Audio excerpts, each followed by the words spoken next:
Welcome to Hegel 1313, and welcome to Judith Butler.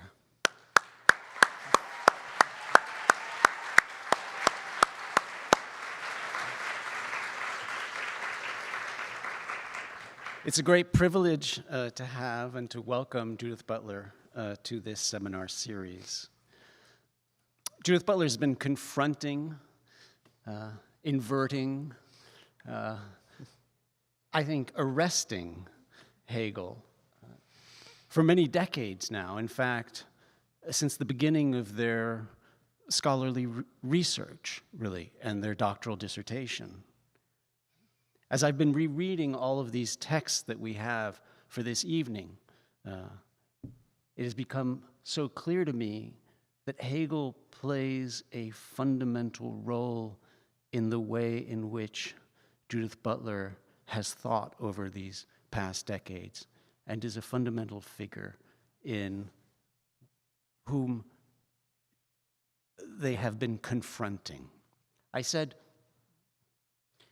inversions is the term I've been using this seminar, inversions of Hegel. As Gayatri Spivak told us last week, it shouldn't be inversions, it should be overturning, a more violent term. But I think I'm going to propose arresting in a way, maybe. But we'll see. We will see. I've put on the website a long introduction to help guide you through the many writings of Professor Judith Butler, leading up to the last piece on Hegel, I think, which is Why Read Hegel Now from 2021. And in part, I think we're here to continue that conversation. Why read Hegel now? As you know, of course, Judith Butler needs no introduction, but... Of course I need one. Just kidding. But there's a but there. But as you know, Judith Butler is a distinguished professor in the graduate school at the University of California, Berkeley, where they've taught in critical theory, rhetoric, and comparative literature for nearly 30 years now. They received their PhD in philosophy from Yale University in 1984 on the topic of Hegel and Hegel's reception in French philosophy in the 20th century. Judith Butler is the author of so many books that we all have read so many times and cherish. And each one of us, I think, has a different place where they've found the greatest resonance. Of course, there's the first book, which came out of the dissertation itself, with an added chapter that really addressed Lacan, Deleuze, Foucault, called Subjects of Desire, Hegelian Reflections in the 20th-Century France, 1987. And then, of course, Gender Trouble, Feminism and the Subversion of Identity in 1990, 3 years later, which in a way transformed the world, the intellectual world, and the world, I think. And there were many others, of course, many that we are reading this evening. The Psychic Life of Power, which comes out in 1997. And also, as you know, having read all of this, starts with Hegel, right? And then the lectures, Antigone's Claim, which again returns in part to Hegel's treatment of Antigone. A real confrontation there, of course. And then there's Precarious Life in 2004, Frames of War, 2009, Parting Ways, Jewishness and the Critique of Zionism in 2012.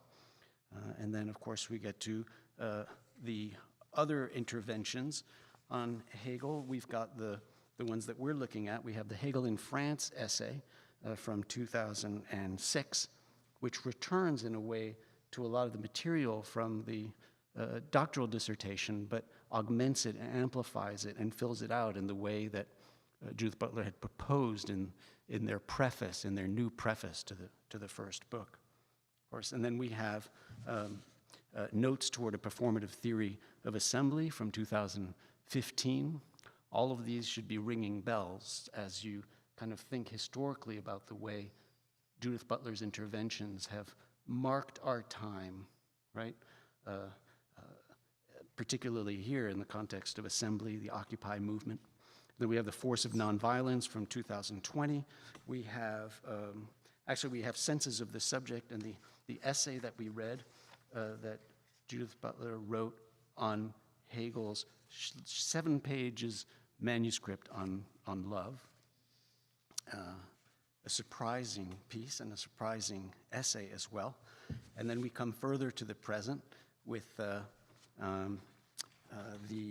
2021 piece, Why Read Hegel Now?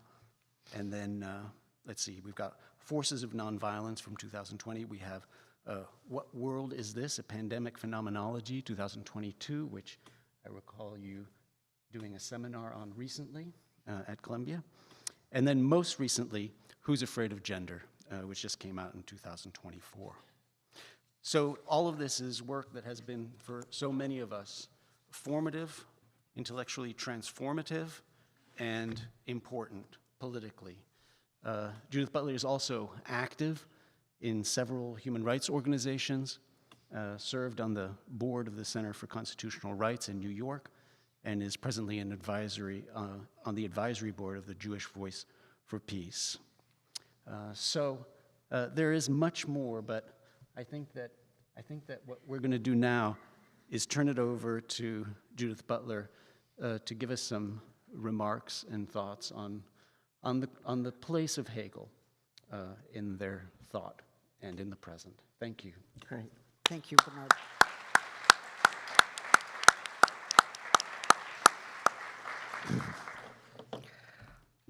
Well, thank you very much. It's funny that Hegel should be, as you say, so foundational to my work. At the same time, I'm really not known as an Hegelian. You wouldn't say, oh, Butler, that Hegelian. You'd probably, if you talked about my work at all, would say something else. But I did go back and try to figure out how much I've done or what I did and why, and I found some things like a short piece on Hegel and Wallace Stevens. And I also found some work on universality that was in the volume with Zizek and Leclos on contingency, hegemony, and universality. And a book with Catherine Malabou called Sois mon cœur, which was never published as a book in English, but does exist as a publication called You Be My Body for Me. I think there are a lot of things that could be said about the way Hegel keeps popping up. But what I'd like to do today is give you a couple of examples of where I was aware that my thinking was Hegelian. And here are 2 propositions from recent work, one about authoritarian phantasms, and the second in an interview about the traffic in women and the networks of deal-making among wealthy men. So the first one, just a couple of days ago, I was at Barnard thinking about hope and whether it has vanished. And I worried that hope has vanished, and then it occurred to me that the worry about hope vanishing may well be a sign of its persistence. I wrote, consider that our hope may be most alive at the moments in which we are grieving its loss most intensely. I was talking about the prospect of radical democracy, which seems more remote than ever, and I said the following, which strikes me honestly as a peculiar coming together of both Kafka and Hegel. If we're not finished grieving the loss of ideals never achieved, that is probably good news. Maybe hope takes residual shape in the worry that hope is increasingly remote from the possibility of its realization. If we suffer that gap, that distance, we have not quite given up or given over. Otherwise, the time of suffering would be over and something far worse than desperate anxiety would have taken its place. I don't mean to say that every time we say hope is gone or that it has vanished, that's a sign that we're still hoping and that hope exists. That would be maybe a dialectical inversion that's too quick, too easy. But I am saying that the negation, the noting of what is not there, is a way of holding to an ideal that is badly unrealized at this moment. The ideal is not a nothing, as Hegel would say, but rather the measure by which we assess what is vanishing or vanished. Something persists in that vanishing. But if we had no capacity or measure by which to note that vanishing, that would be a vanishing of another order.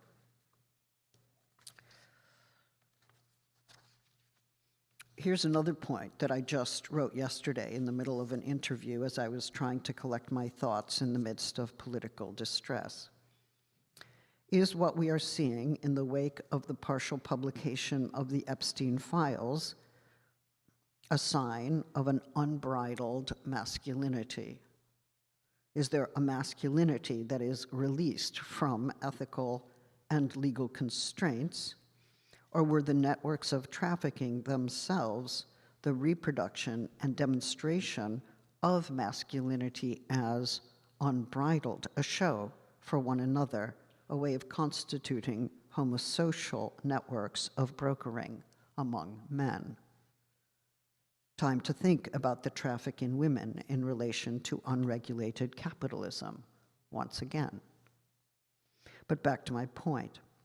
If the first is right, then there is such a thing called unbridled masculinity, masculine heterosexual desire, arguably pre-social or antisocial, lurking there prior to its release and orchestration, and only in the context of the Epstein parties and encounters is that masculinity simply released from its hidden place. It exists, it's in hiding, and then it suddenly comes out. But if it's the second, then the networks and encounters reproduce a version of masculinity that is unrestrained. And that suggests that that masculinity is in part crafted and displayed as unconstrained, and even produced and reproduced as such. The first formulation assumes that the passage into the network does not affect what passes through it. The second insists that the passage through the network changes what passes through it, even crafts it, so that the passage is itself part of its production. That's an Hegelian point. In the Phenomenology of Spirit, every passage or transition turns out to be part of the object redescribed in the course of the passage. And the redescription casts the object being considered in a new light, foregrounding a set of constitutive relations that were previously unseen.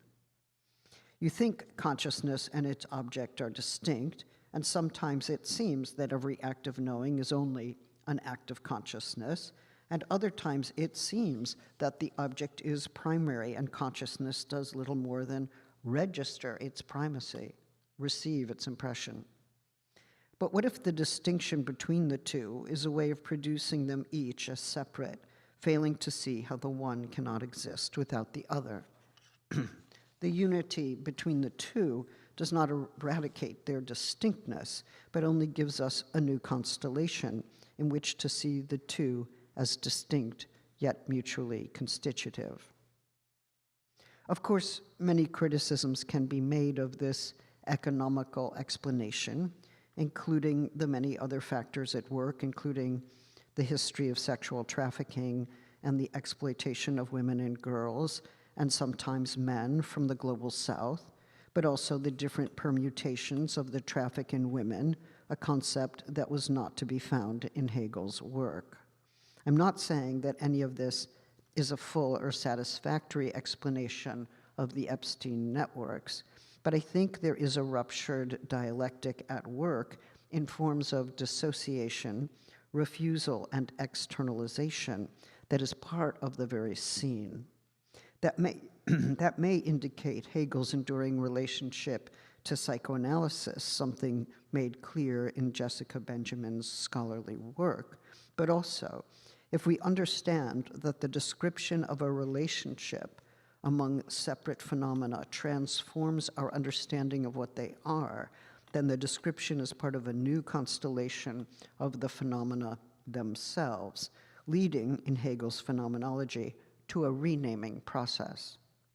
Thus, we move from, in the phenomenology of spirit, sense certainty to consciousness to self-consciousness.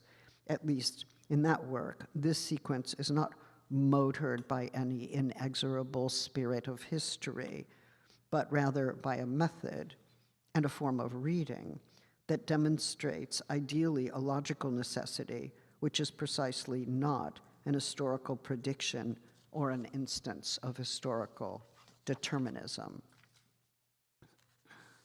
To go back to the Epstein explanation, one could say that an unrestrained masculine sexuality, heterosexual, is released in such circumstances, but that already sounds like a redundancy. The passage into the environment recrafts or orchestrates a sexuality that does not suddenly come into being on that occasion, but does acquire a distinct social form, one that thrills to the transgression of ethical and legal restraints, arguably regressive and anti-feminist, clearly anti-feminist, but that is another story. The sexuality does not happen to pass into that network and then show itself for what it is. In showing itself, it becomes another version of sexuality, one that is constituted in part by the social network that makes it possible and for which, within which it is demonstrated. The passage into the network is part of the crafting of that sexuality as unconstrained. And if we take the sexuality and the network as separate elements, we fail to see the ways in which they constitute each other, or rather, how sexuality is partially constituted or crafted in the course of the passage itself. Now, if that sounds like Foucault, that is because there's a partial strain of commonality in the notion that a discursive reconfiguration of sexuality can show us the degree to which sexuality is produced. And the antipathy to positivism informs both Foucault and Hegel. Yes, Foucault tried to unbundle sexuality from some of the other concepts with which it had been connected historically for too long, but even that coming apart of terms, the prying open of a presumptive conceptual unity into its constitutive elements, is necessary for a further recomposition. And let us remember, as Bernard surely does, what Foucault had to say about Hegel. Quote, "Truly to escape Hegel involves an exact appreciation of the price we have to pay to detach ourselves from him. It assumes that we are aware of the extent to which Hegel, insidiously perhaps, is close to us. It implies a knowledge in that which permits us to think against Hegel of that which remains Hegelian. We have to determine the extent to which our anti-Hegelianism is possibly one of his tricks directed against us, at the end of which he stands, motionless, waiting for us," end quote. For instance, if we know, it was for you. For instance, if we note that in the Epstein cases, that there's a group of wealthy men or wannabe wealthy men who are attending parties and events to broker deals and accumulate wealth, we see as well that there's a pleasure among these men in this kind of brokering, in being admitted to a secret and arguably criminal club. What's the relation among these men, and how does it relate to the particular social formations in which the economic deal is made? And as we rightly condemn the accumulation of wealth among the wealthiest and their efforts to evade legal controls and the redistribution of wealth, Do we relate that to the production of enclaves of workers throughout the global South who are now being exploited and dispensed with because there are no regulations in place to secure their wage or their health? And how is that last related to the trafficking of young women? How does this permissible exploitation and coercion inflate the men involved, inflating them as a certain kind of man, as it were, pumping them up as a kind of social construction, the kind that takes what he wants, the kind of man that takes what he wants regardless of the consequences for the earth, for laborers, for a young woman's life, regardless of the deceptive recruitment and hideous instrumentalization of their bodies. What kind of masculinity, defined by its willingness to defy all regulations, is being produced not just in the person of Trump, but as a new social norm, what we might actually call an assault on normative ethics itself. I'm being very calm, but I'm actually very furious, as you can probably tell. If the account of the billionaire class is understood to be the primary issue here, and the Epstein case is all about capitalism, then the feminist critique of sexual exploitation is secondary. The second is just a means to amplify wealth. But what if wealth, or the show of wealth, is also a means to amplify a certain version of masculinity, to produce and applaud a masculinity that is free to exploit, to use, and to harm, especially women? Can we say that there is a psychosexual economy, in the exchange of young women that supports the deal-making and investment opportunities, and that both intensify and celebrate the reproduction of a masculinity suddenly freed from all those constraints that have been imposed, apparently, by feminist social and legal movements that have themselves opposed sexual coercion and trafficking, opposed rape, including domestic rape, and are linked with ideals of equality and sexual consent and ideals of reciprocity as well. Taking into account the extensive character of the network could lead us to use a banned word like systemic, as in systemic misogyny, or to decide that, oh, this is just how straight men are, this is how they really are, and that would be a quick and convenient ontological reduction. But that easy turn to an ontological reduction misses the point. There's no reason to claim that heterosexual masculinity is fully or rightly exemplified in this kind of high-end sexual trafficking and exploitation.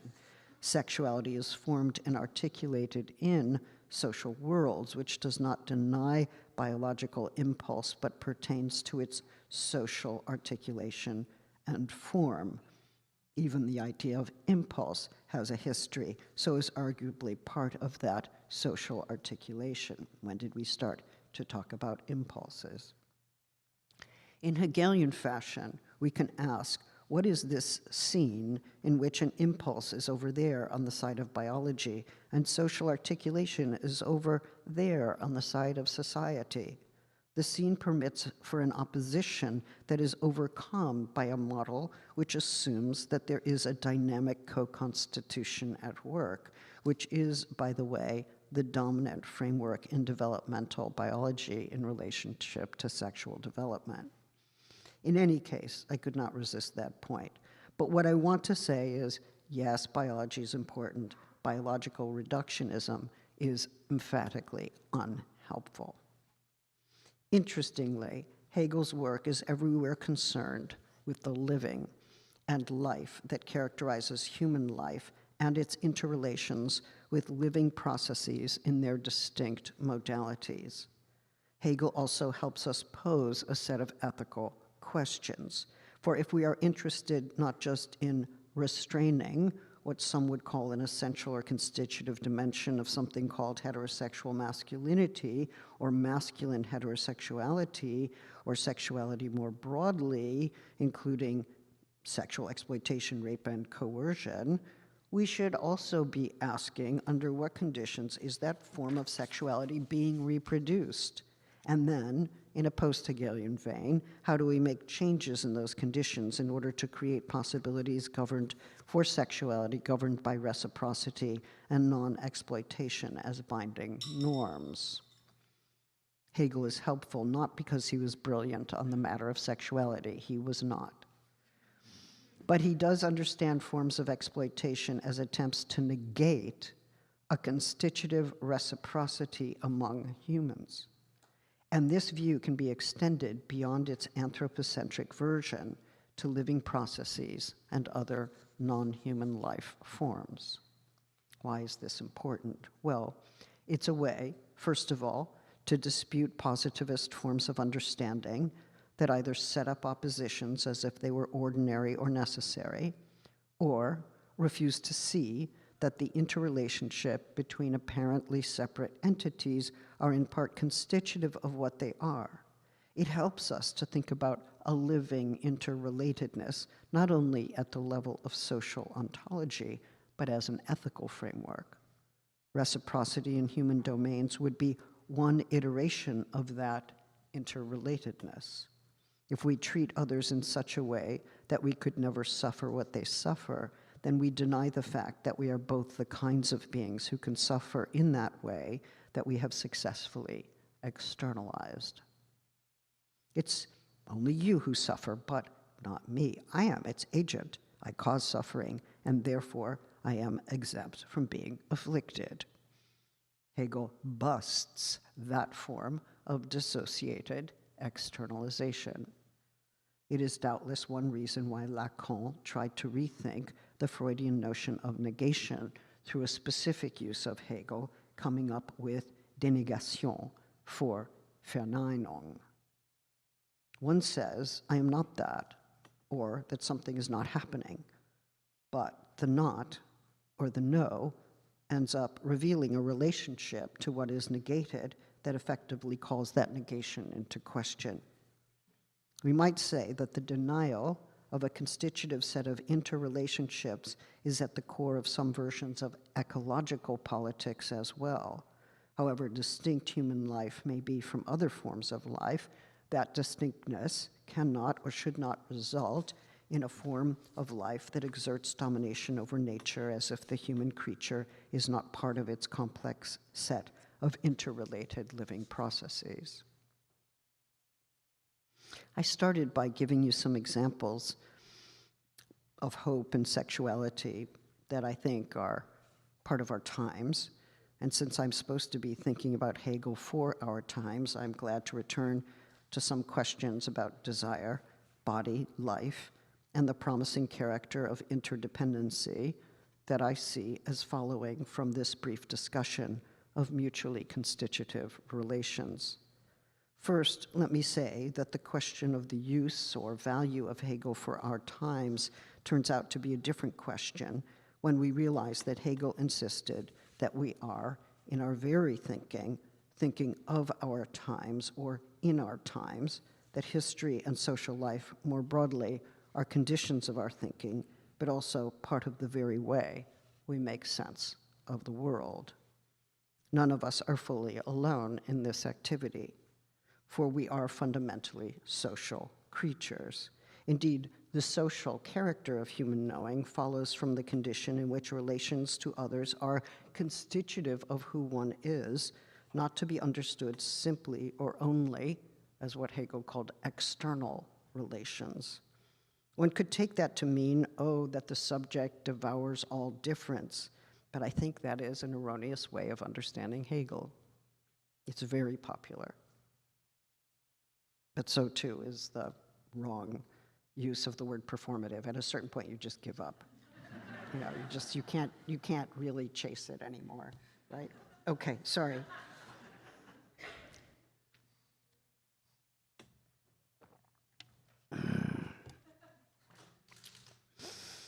If we are constitutive of one another, then this life and your life are linked through their living character. And what I do and what you do not only mutually affect one another, but constitute a potential scene of ethical reciprocity between us. Remember that when the bondsman encounters the Lord, he comes out of himself. Well, first, let's go further back. When one consciousness encounters another consciousness in the phenomenology of spirit, the one consciousness, which could be either, comes out of himself. We're going to let him be masculine for the moment. He finds himself over there as the other. The over there-ness is not precisely disputed, but recast as a situation in which the other self-consciousness has the same experience as well, or at least we arrive at that conclusion. They are both, as it were, over there in the other, potentially lost or expropriated, and this situation is not fully negated when they then realize, eventually, their shared condition. What I take from Hegel still are his insights into the encounter with difference, the potential aggression, the interdiction against violence, the condition and ideal of interdependency, and the challenge to think beyond the nation state and its closed borders. Not that he does it, but he gives us a way to do it. Hegel helps to orient me in times like these, where I do not know how to tell the time or to establish a clear spatial and temporal orientation within the political world. He shows us how the potential to commit violence is averted through the affirmation that one life is bound up with another life, and that neither subjugation nor exclusion can work as a strategy to restore an ideal of a society whose loss the privileged have trouble fully mourning. And here I'm referring to those restoration fantasies driven by furious nostalgia for patriarchy, white supremacism, nationalism, and other such notions. Against xenophobia, we might put forth an ideal of the world in which we are productively transformed by what is only initially regarded as foreign, for which the word foreign is used, not to assimilate it into a pre-existing unity of the self, but rather to be broken up by the encounter with a chance to reconstellate in a more capacious direction on the basis of a new recognition that what is called the foreign is a constitutive part of who one is, which does not mean that it is assimilated into whatever self one used to be, but rather the rupture on the it introduces a rupture on the occasion of which one recognizes one's connectedness and one yields to transformation. What does it mean to be bound up with one another in this way? Well, that was the question at the center of a dialogue I had with Catherine Malabou some years ago at New York University. At first, the question seems to presuppose a dyad and a relationship between two terms, living, conscious, bounded, and yet not. Are they bound to one another, and if so, in what way?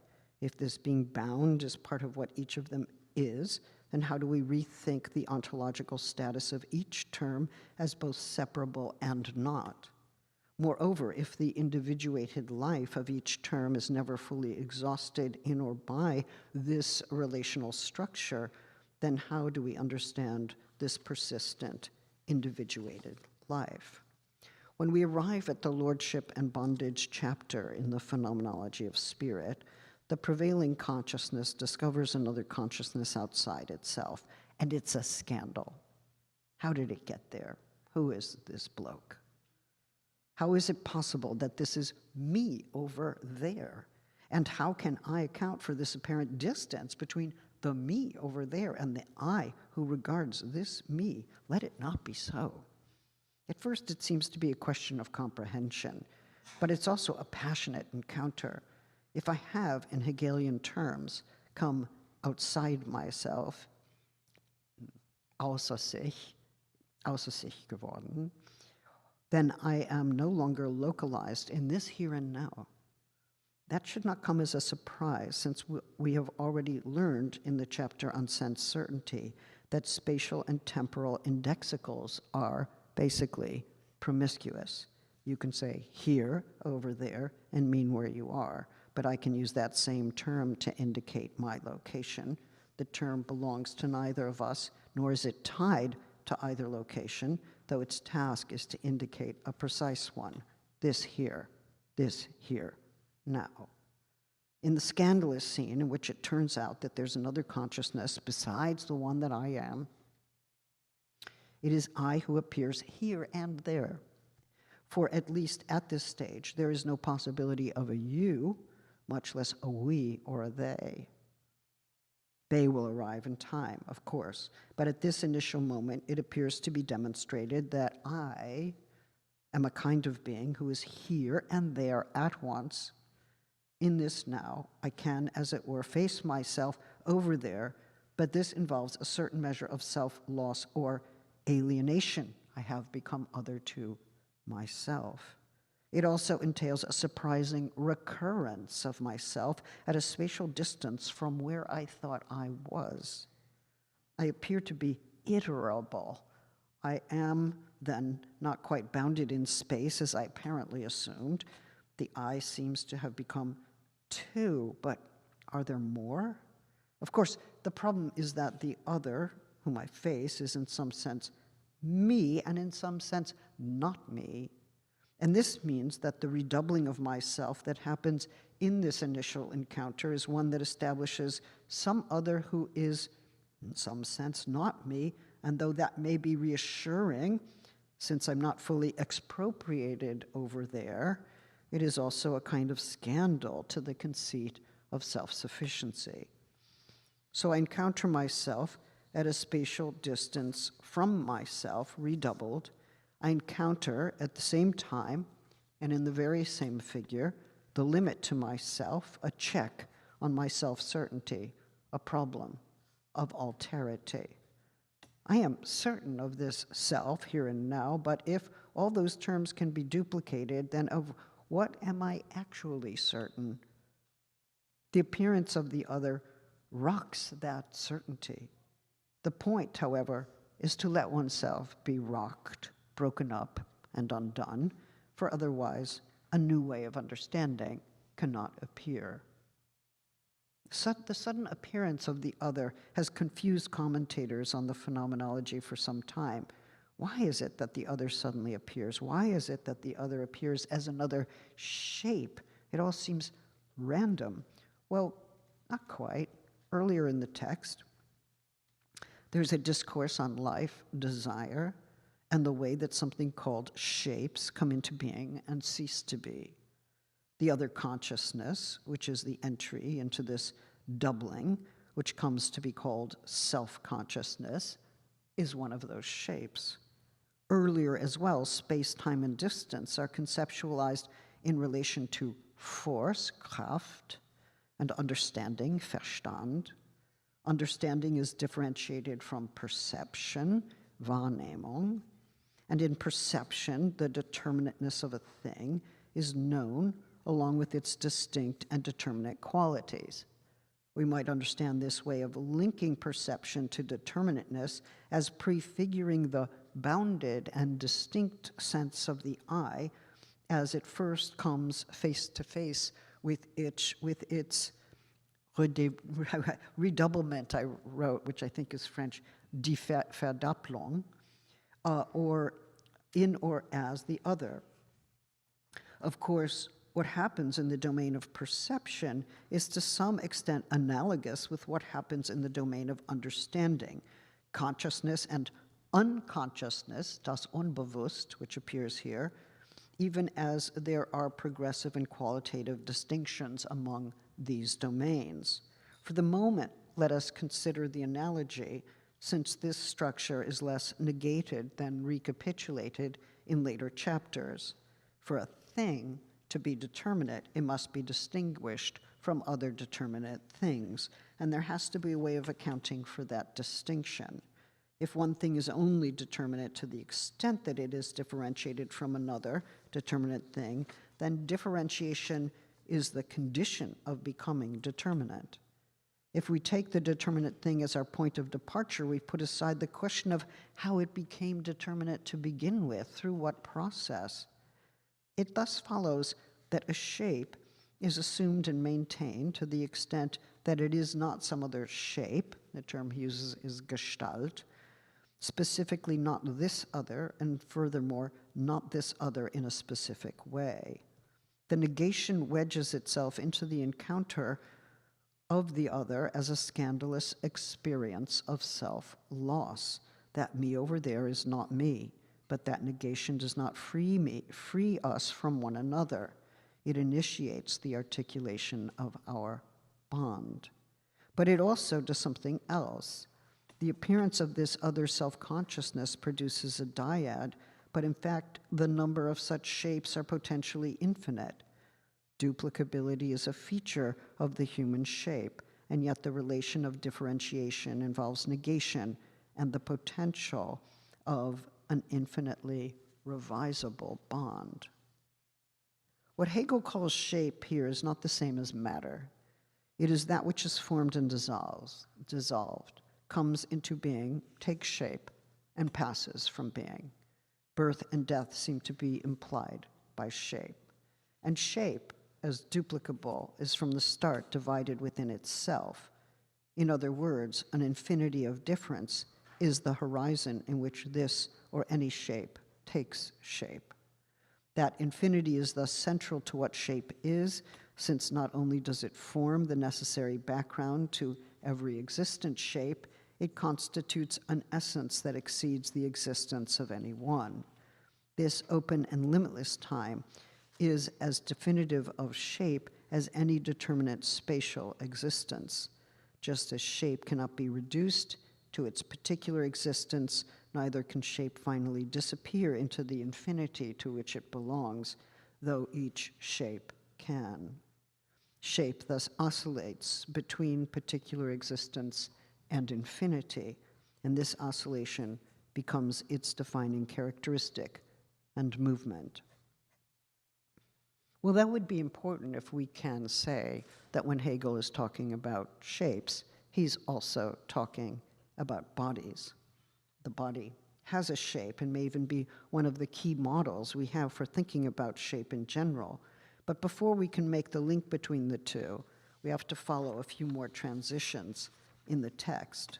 The relation of shape to life, to desire, then to the two emergent self-consciousnesses, whose particular mode of desire leads them to threaten each other's life, something that can hardly be done if there are no two bodies willing to fight and die. Yet even later, Hegel will refer to the two self-consciousnesses that encounter one another as independent shapes. Significantly, this discussion of the apparent contradiction that defines and motivates shape leads Hegel to a discussion of life. Shape separates itself from the universal substance to which it belongs. But what are we now calling this universal substance? As with other transitions in the phenomenology of spirit, a new term is suddenly introduced, or indeed, a new term appears on the scene at the moment that a new conceptualization takes place.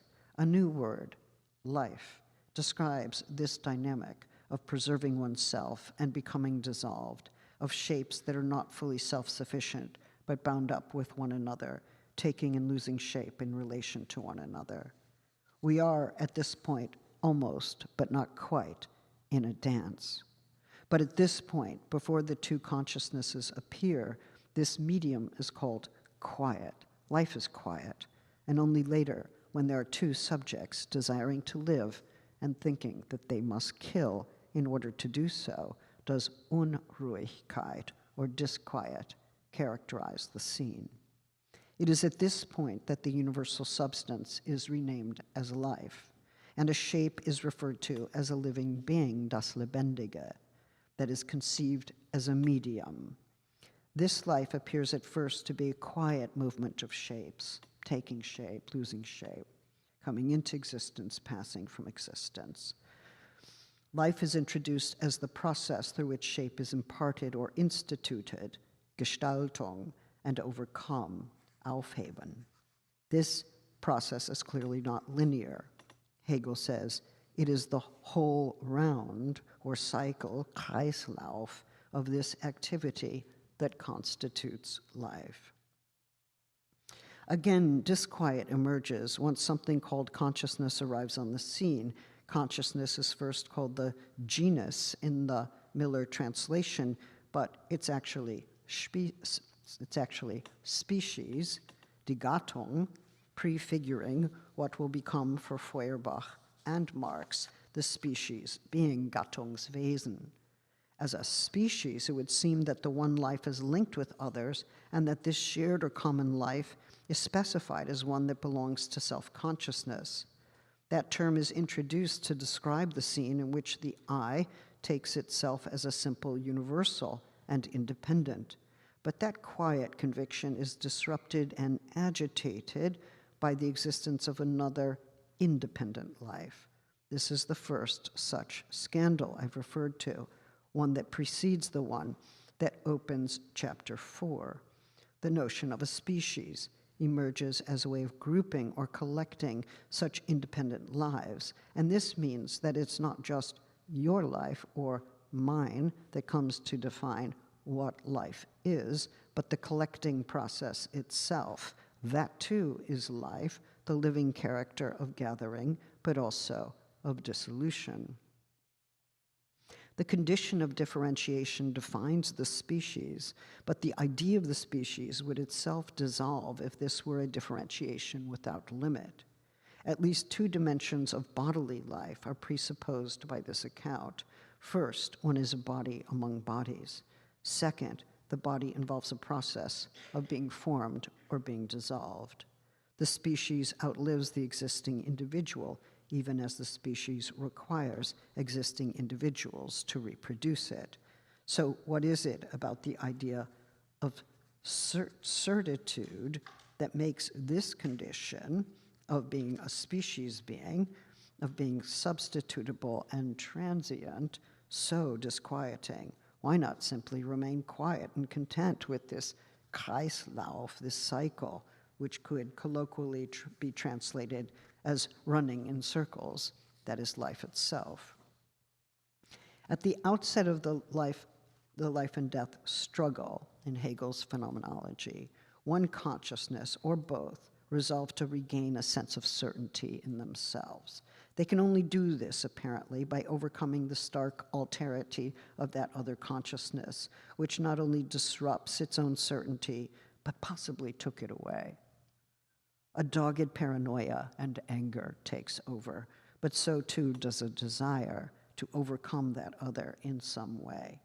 One might be able to do away with this one other who has scandalized one's sense of independence and self-certainty, but if that other is duplicable without limit, then there are potentially an infinite number of similar consciousnesses that need to be overcome.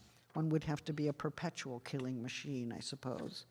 They are living shapes over there, a consciousness that makes me conscious of myself, a redoubling that links me with others and threatens me with substitutability and expungibility. What we might call one's narcissism is badly wounded by the very existence of the other. Not even the this of this life belongs to me. Not even the life of this life belongs to me. As much as I am over here, I am always over there. The interrelationship of perishability and substitutability is implied by this bodily shape that I am. Hegel has come to establish through these steps the constitutive sociality of this self-consciousness. But in doing so, he lays the groundwork for an understanding of lethal domination. If another shape of consciousness threatens me, then I could destroy it, but then I would have to destroy infinitely, since shapes are indefinitely duplicable. And they would all threaten me equally, because they're all equally independent. That would make me into an exhausted warrior. But my aim would no longer be this or that shape, negating this or that shape, but overcoming the scandal of duplicability itself. If one were to seek a return to absolute singularity through this strategy of destruction, one would have to become inexhaustible.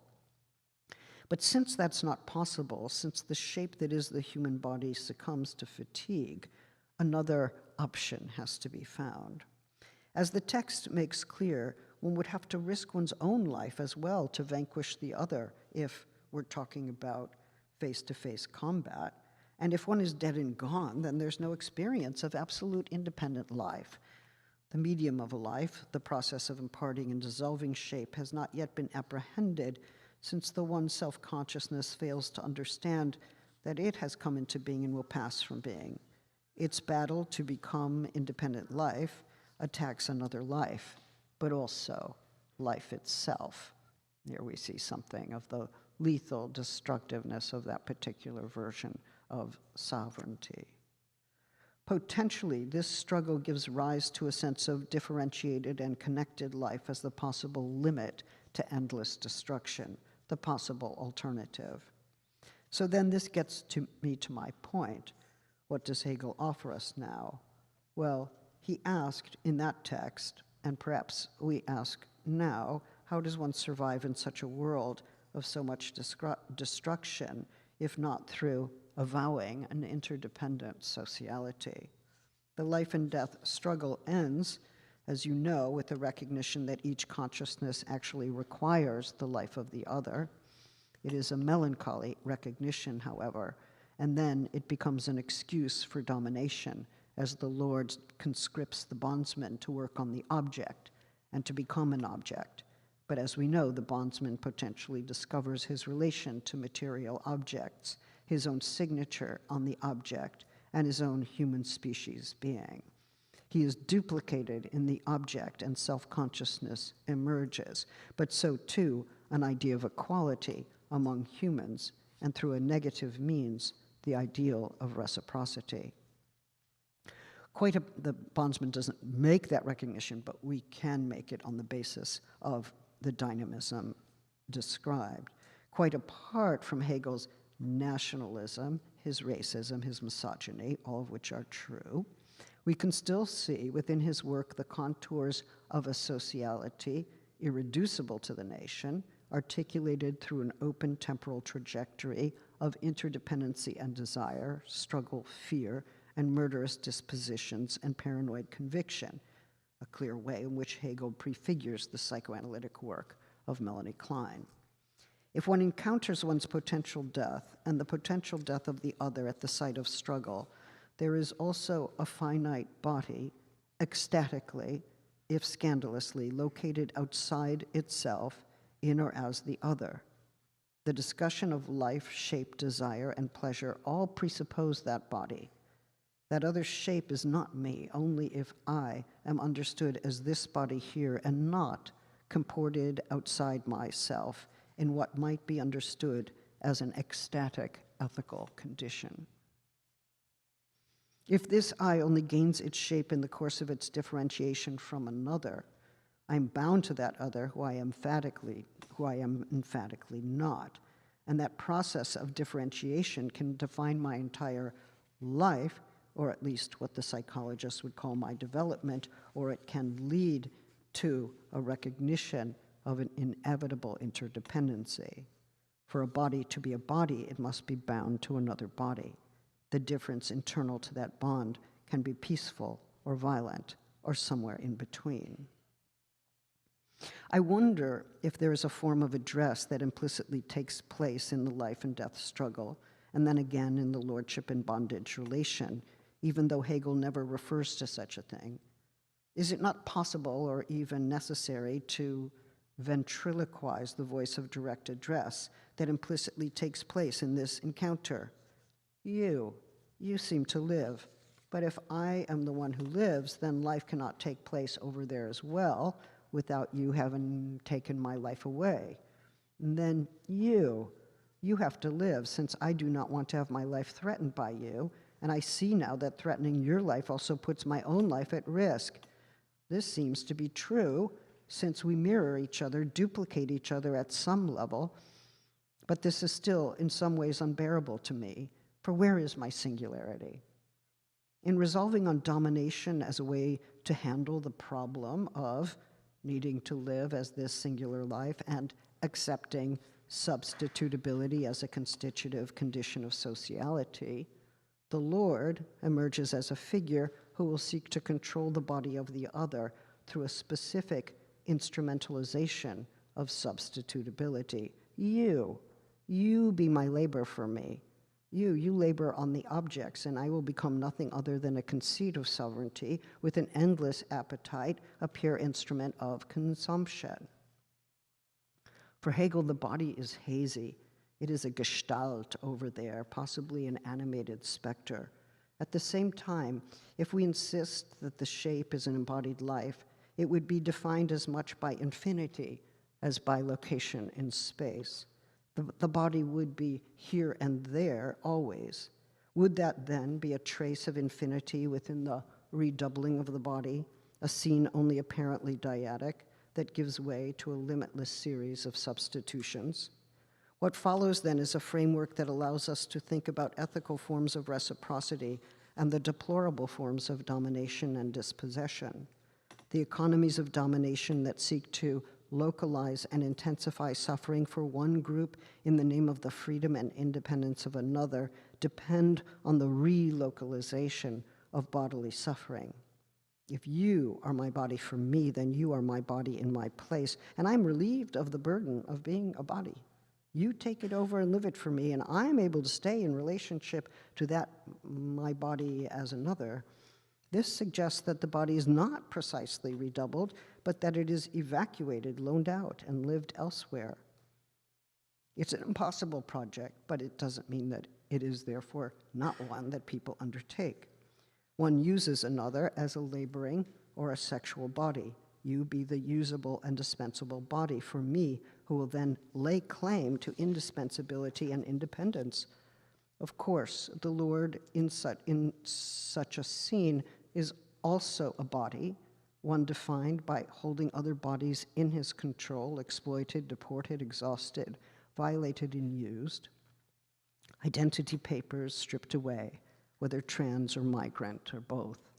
Sorry, I'm starting off on metonymies of my own. And yet the logic of redoubling is part of the ethical trajectory of desire as well, understood as the desire to overcome and to preserve another, but in Hegel, the inevitable breaking up of the rigid architecture of the self by virtue of that encounter and the chance for capacious renewal of social life and those vexed, precious, and precarious bonds that are never fully freed of the potential for destruction, conflict, or aggression are also there. To be undone by the other in this ethical sense is in some sense to undergo a kenosis, an evacuation of the self, or a duplication in space-time, charting a relationality in which one's own persistence depends on the persistence of others, yielding to ideals of social interdependency, committed to the enduring infrastructures that support shared life. But if one has been evacuated or deported or dispossessed, then something about Hegel's reflections on being both here and there, now and then, brings forth another order of redoubling. When Mahmoud Darwish, for instance, writes about living in exile, having been expelled from the Palestine of his childhood, he does so in the form of address. I am from there, I am from here. I am not there, and I am not here. I have two names which meet and part, and I have two languages. I forget which of them I dream in. A testimony to brutal dispossession, but also an occasion for elaborating another ideal that links the here and there beyond the language of territory and war. Pressing on the indexical to release another now from this now, another here and there, or a dance, or a song, or a poem. Let's finish with part of Darwish's poem called Here and Now, translated by Hatem al-Shameya. But please read the whole poem and several times and see what this potentially infinite duplication can do poetically and politically. We are still here, and we have great dreams, like luring the wolf to play the guitar at an annual dance party, And we have small dreams, like waking up from sleep free from disappointment. We did not dream of unattainable things. We are alive and remaining, and the dream continues. Here, in what remains of God's words on the rock, we recite words of gratitude at night and at dawn, for the unseen may hear us and inspire one of us with a verse of the eternal hymn. Now, between yesterday and tomorrow, a woman washes the house's glass. She neither forgets nor remembers. Now, the sky is clear. Now, a friend asks me, what is happiness now? Then rushes away before the answer. Now, between yesterday and tomorrow, a wavering and temporary isthmus. Time stands still, as if it pauses for a moment between two homes. Now, the country is beautiful and light. Now the hills rise to nurse the translucent clouds and hear the inspiration.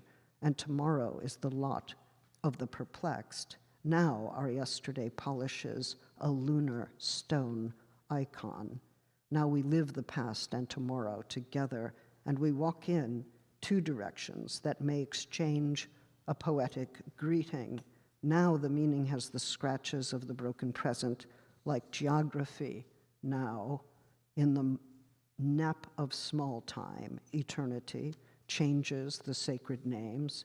No prophet on the coastal road. Now a poet is born among us, and he may choose a mother to know himself. Now the present sprouts from a pomegranate flower. Now the horizon belongs to the swallows alone. Now you are two, you are 3, 20, 1,000. How do you know in your crowd who you are? Now you were, now you will be. So know who you are to be, here and now, here and now. History does not care for trees and the dead. Trees must rise and not resemble each other in height and extent. And the dead, here and now, must replicate their names, must know how to die individually, and the living must live in groups and not know how they will live without a written myth, to save them from the stumbling blocks of soft reality and the science of realism.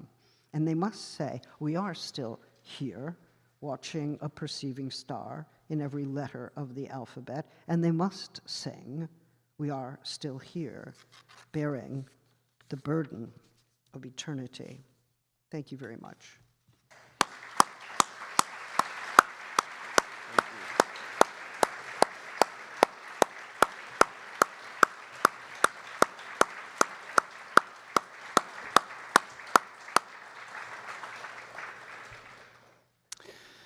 Thank you, Judith, for that remarkable paper.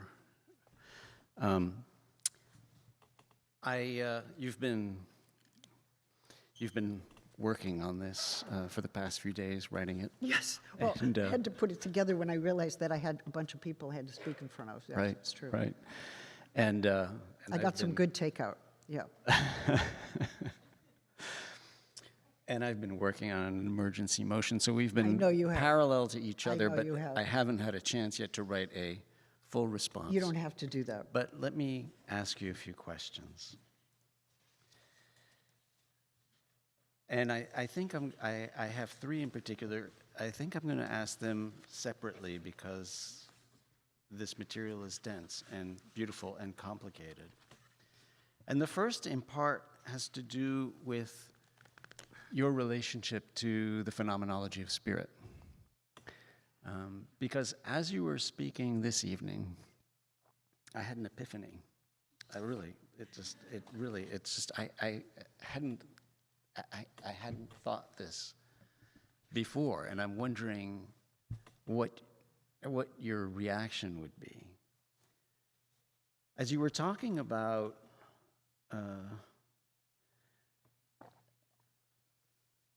when you got to the section of the Lord Bondsman dialectic, and you were talking about self-loss and alienation and the problem of alterity, And the word, and you used alienation right after self-loss, which is kind of interesting. That could push us in some different directions in Marx, but just the question of alterity.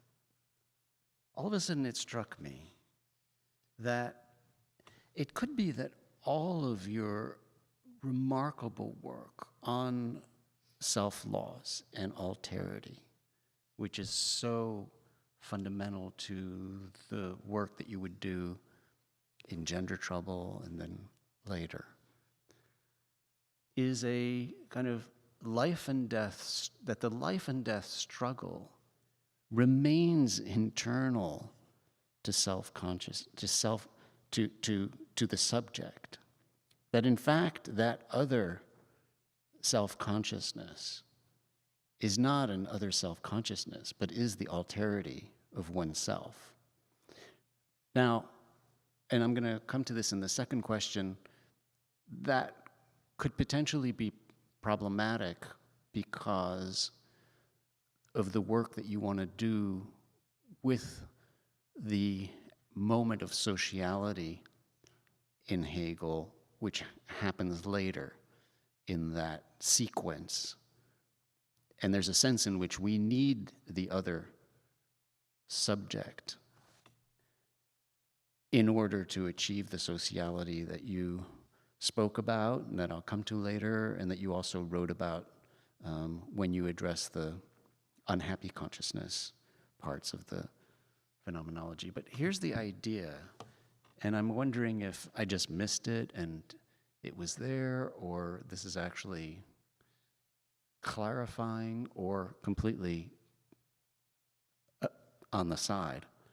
But could it be that for you, in a way, the Lord Bondsman dialectic is not playing out so much between two subjects, but is actually the phenomenon that kind of grounds and motivates and gets going the self-loss within the subject, right? So it's not actually the point where you're encountering another subject, but that entire kind of experience and the phenomenology of that experience becomes focused on one's own relationship to the alterity of oneself, and that those then are actually the self and oneself is all happening in a sense internally, but the struggle, the life and death struggle is right there, right? And so you haven't gone outside. And in a way, this is interesting to me because I've often, so when I use the idea of arresting, that what you're doing with Hegel is kind of arresting Hegel, is there are points where you stop and you don't follow him with the overcoming. I mean, I think that's very important. There are many places where you do that. You are using the material, and you are working with Hegel until you get to a certain point, and then you depart. So it's almost as if you stop it there. But on this reading, it's not so much that you're arresting, it's actually a reinterpretation of those important passages from the Phenomenology, such that actually you're continuing, but it turns out that it's a completely internalized struggle of life and death. And it strikes me that that's really important to you, because that moment of self-loss, which is not recuperable, which is not restorable, can be so, well, I don't want to say violent, but confrontational, right? So, do you see what I'm suggesting here? I do. And am I just kind of projecting this on your work, or? Look, I can see why you might go in that direction, but it is true that I hope your interpretation is wrong. Okay. That's good. that would actually be pretty devastating. I think, Well, no. yeah, well, I'll Why? explain why. I'll tell me explain why. Because, Tell me because the problem with this, it's not just an internal scenario, although, you know, when I was a scholar of this text many years ago, there were people who did say that all of this is internal to a single consciousness.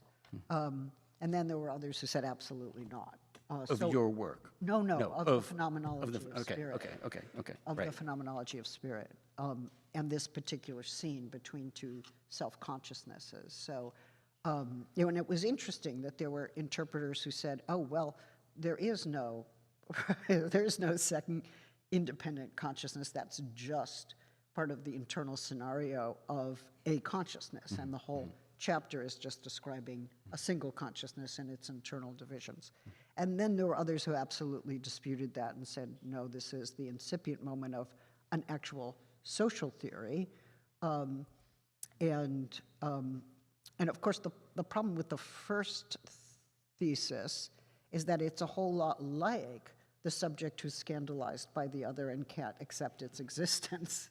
In other words, it might fortify that particular moment of being scandalized rather than go through the process of realizing that we must live together and that the ecstatic dimension of the self, the fact that I am always outside myself in the other or in a social world, or is actually the condition of possibility of a certain kind of ethics and lays the groundwork for a social ontology of a certain kind that's quite important. So what happens in that chapter, as you know, is that they realize the two, because what happens with the one happens with the other, that they can't kill each other, that they need each other to live, that killing another also risks life. And then they also understand themselves as needing food. You know, they're actually made of desire, begeerde. They must eat. They're desiring beings. They desire not just to overcome one another, but they actually have to eat. And the German word for desire is actually more like animal eating. And it's always been interesting for me that the French translated as le désir, because le désir, so high, so fancy. You know, it's like, this is more like the German fressen, you know, I don't know if you know that. But anyway. So, no, I mean, there's a problem of food, there's a problem of labor, there's how it's going to get organized, how's everyone going to get fed, especially if we decide we both have to live. So then you have a social organization of labor, it's based on domination, except the laborer starts to understand some things, that he's not just an object, that even the consciousness of oneself as an object is not to be an object in a certain way. An important point for Fanon as well. So then, you know, there's a question of like how to emerge from domination. Now, it is true in the chapter following, in the unhappy consciousness, that there is an effort to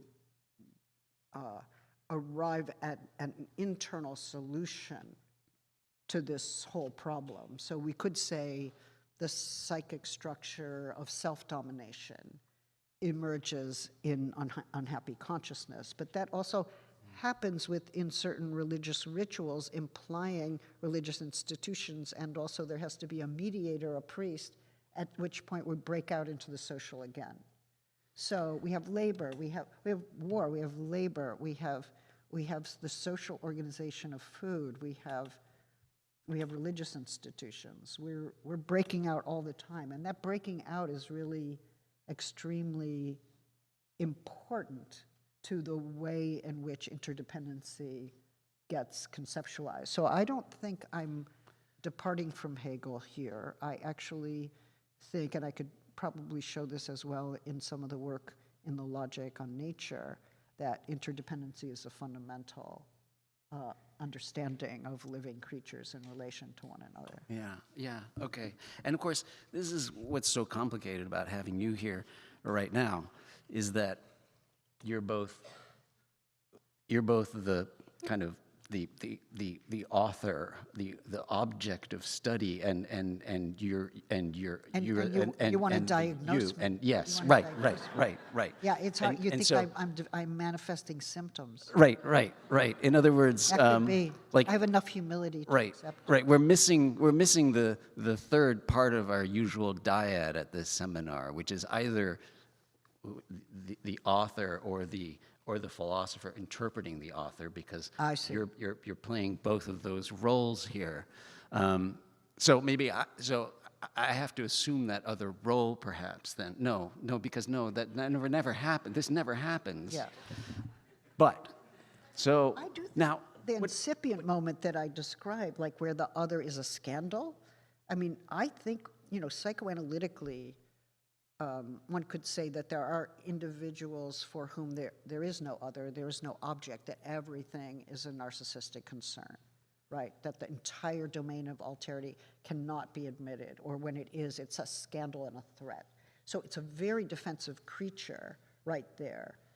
Yeah. But that being outside oneself in the other, or finding oneself comported toward the other, that ecstasis that is existing outside oneself moves from being absolutely threatening to being the condition of possibility for ethical relationality.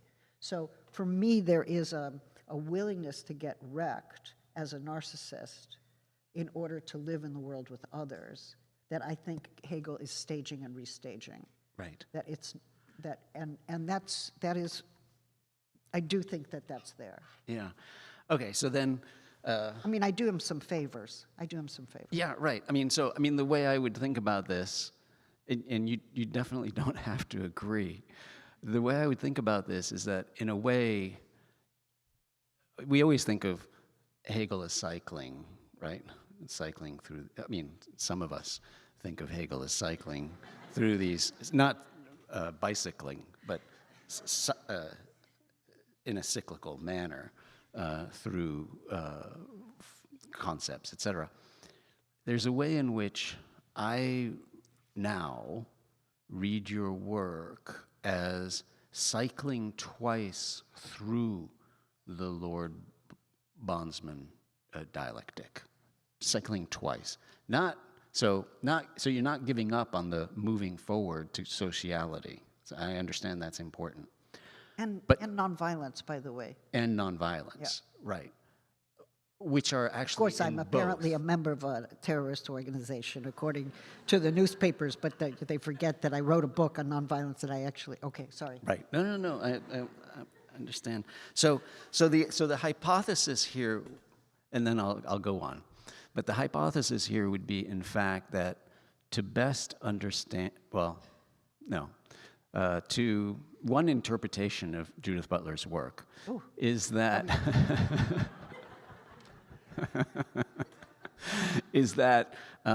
we are actually working with, accompanying, in conversation with the Lord Bondsman dialectic first, in a way, at an internal, or internal is a simplistic way of saying this, but at the subject level within, and that creates this. Because that creates this extraordinary emphasis on self-loss and alterity within the subject, which is, it seems to me, so fundamental to your work. But then it goes to second. But it does go on. But it does go on to the second stage of then encountering another. But that there are those relations inside, in terms of one's own relationship of alterity to one's other self, that is a kind of a struggle, that is a management, that might be placing another self in a dominated form, of actually one self dominating the other. There might be those relations of domination, right? Okay, so I think there might be a misunderstanding, but okay, I'm going to.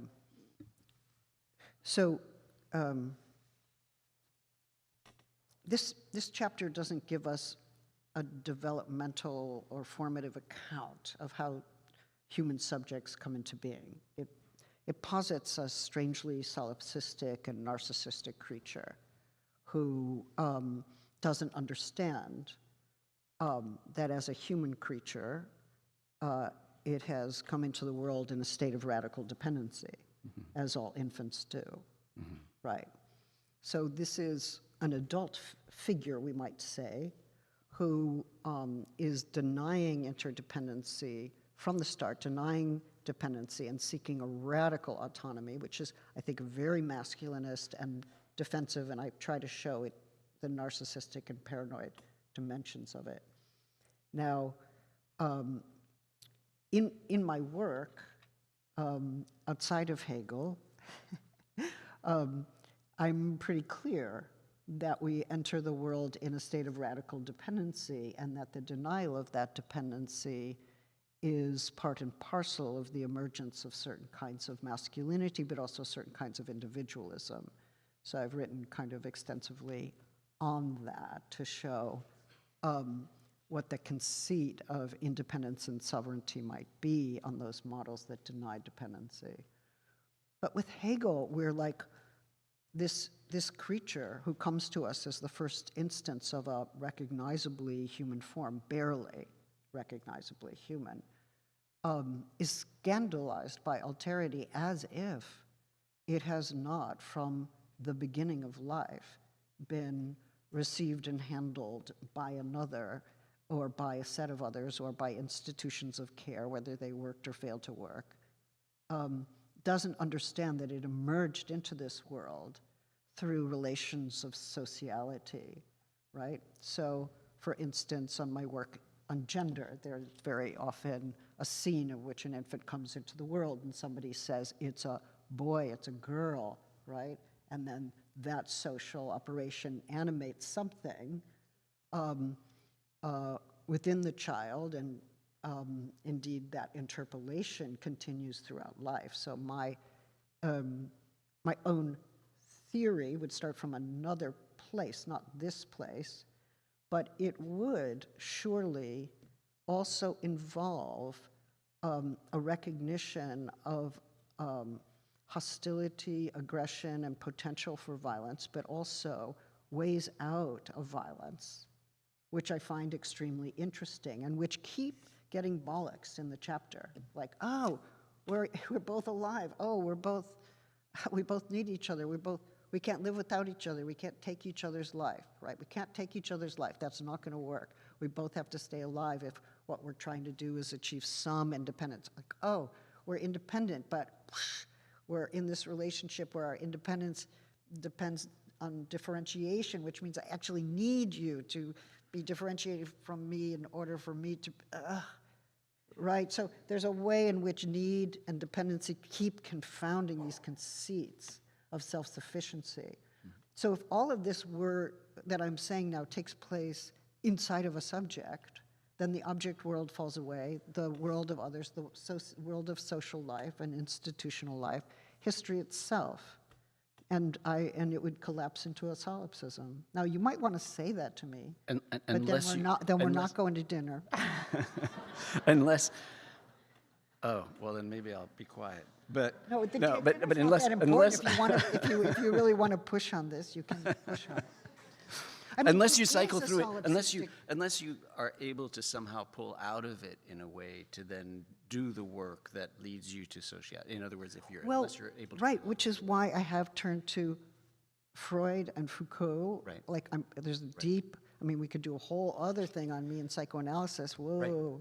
Right. We could do a thing on me in Foucault, which you and I have done. Right. In that other country. Yes.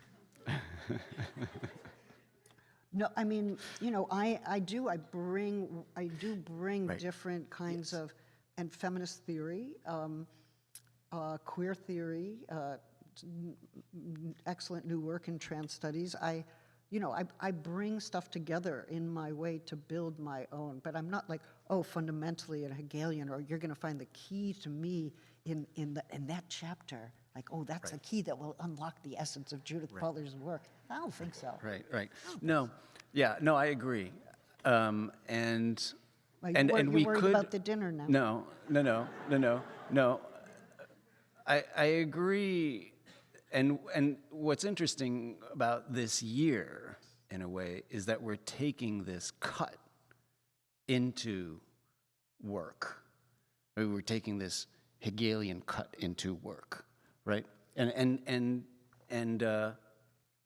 we could do exactly the same, and maybe we will when we're done with Hegel.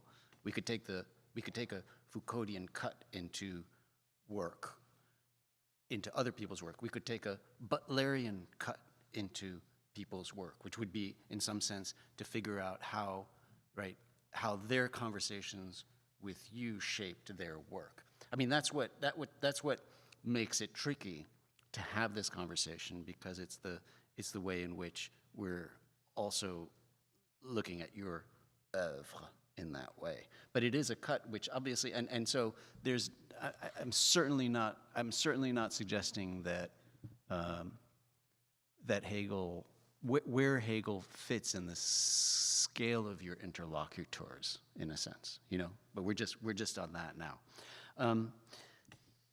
But I guess I would just say that what I referred to briefly as a kind of ecstatic ethical relationality is also there in Levinas, and that I actually see a kind of point of convergence between them that most people would not. But there are theological readings of Hegel, and also Jean-Luc Nancy was among those who understood that the dynamism of Hegel was such that, we tend to think, oh, Hegel operates by way of Aufhebung, and that means he negates something, he preserves something of it, and then he overcomes it. And that notion of overcoming, that third step, we think of as a synthetic seizure or capture of the reality. But that overcoming, that moment of overcoming, is actually the moment in which a renaming process takes place, or where some new conceptualization emerges that wrecks the prior structure even as it brings certain elements forward. And that becoming undone in order to achieve the more capacious framework is a moment of self-transformation, but it's also a transformation of the way in which the world is understood. And I think that it's also the non-closure of the system. So, for instance, the phenomenology ends not on a note of totality, like, okay, we've explained it all, and it's just a circle, and it's a closed circle. No, the closed circle, the idea of totality, is everywhere, not everywhere, but very often and in very important ways countered by the notion of infinity. And totality and infinity, like when you think about Levinas's work, there is that the phenomenology ends on this oscillation between totality and infinity, and the two are not reconciled. So there's an irreconcilable tension there. So the idea that Hegel just offers a totalizing system, or that he's in favor of a subject that devours difference, like, I think it's a bad reading. Yeah, I agree. Let me try and cover two other topics before opening it up for some questions from students or faculty. Just related to this last point, specifically to the question of the overcoming, the relationship to the dialectical movement. I mean, you opened up your talk this evening with what I thought was a brilliant treatment of, in part, a dialectical relationship between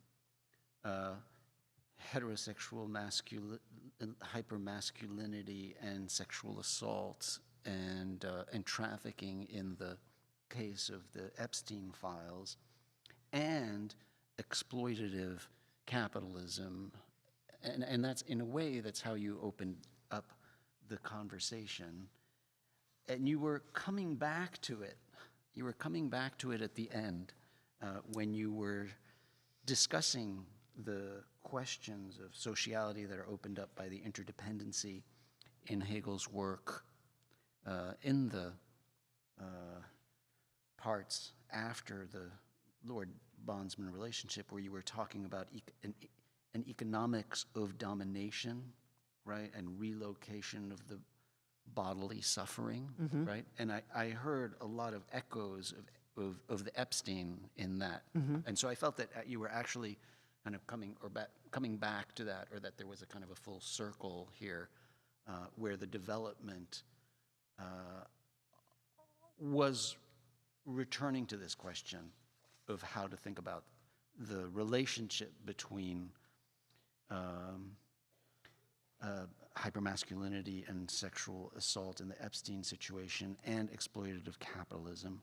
But there was this point, I mean, the point you were making was that they are somehow mutually constitutive, that there's, so the relationship, we have to think back and forth of how they constitute each other, which then poses the question of that notion of mutually constitutiveness, which speaks a lot to your work, maybe some of Foucault's work, versus the more conventional Hegelian dialectic, right?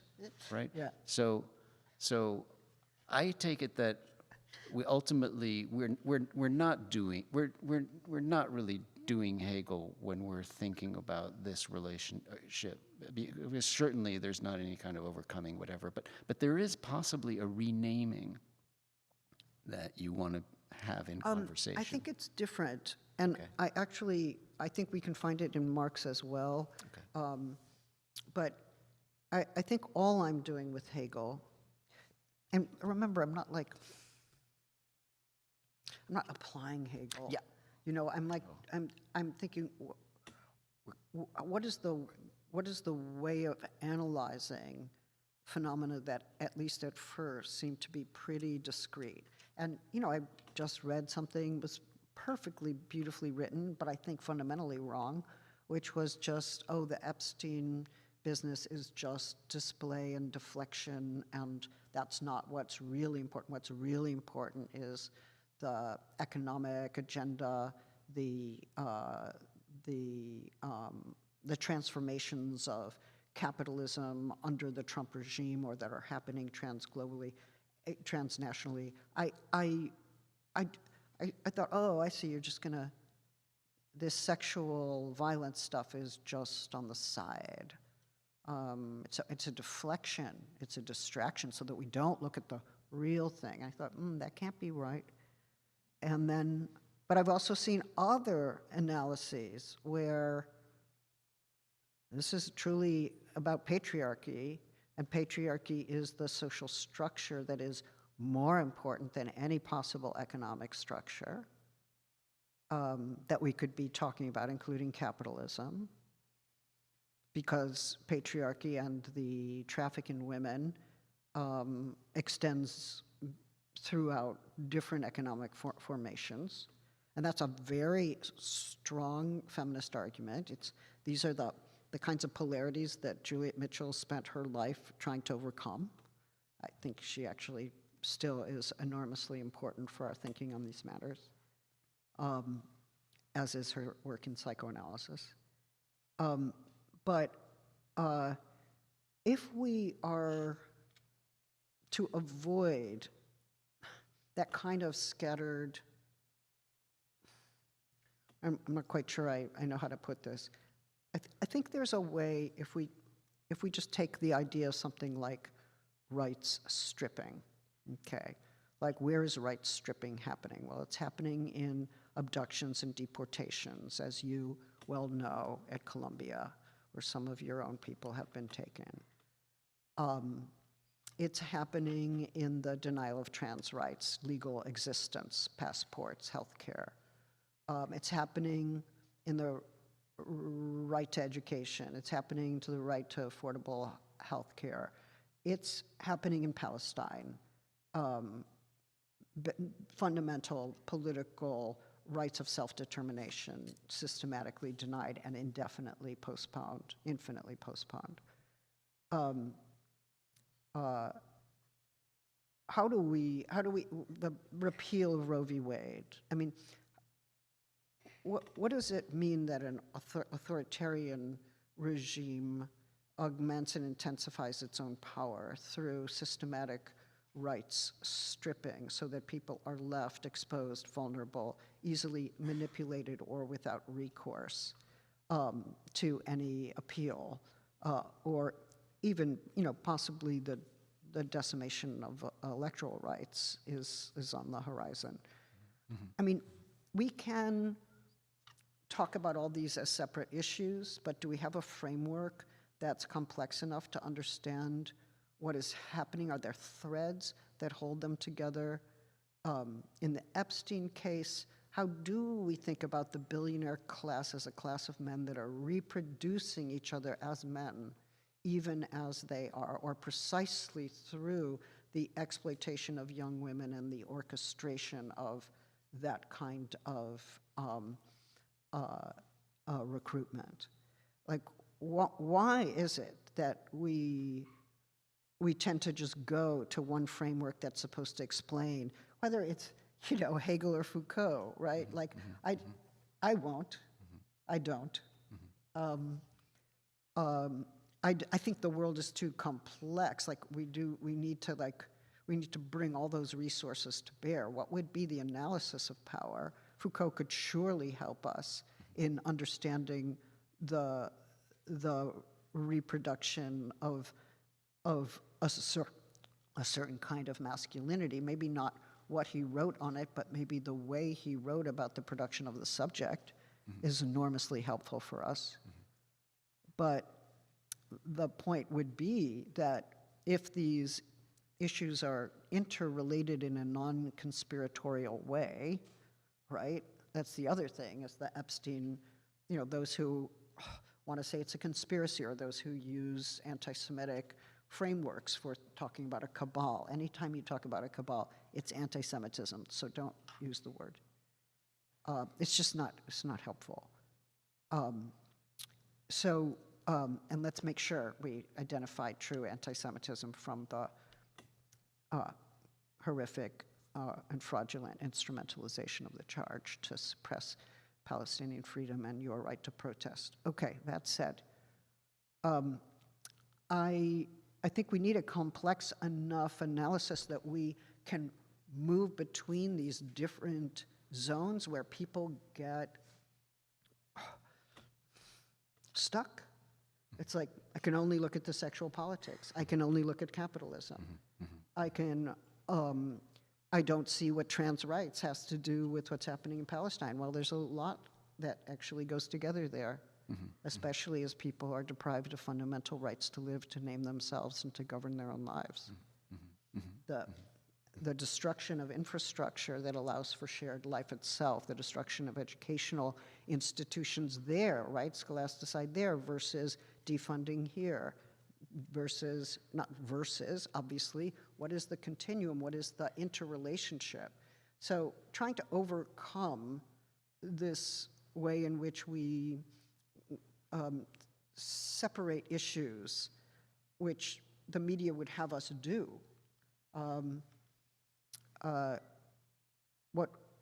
how would we describe the ways in which they are interrelated, and develop a large enough conceptual framework so that we can conduct these connections, we can find them, because alliances depend on analyses that do connect these issues. Right. And I'm not talking about contriving a connection.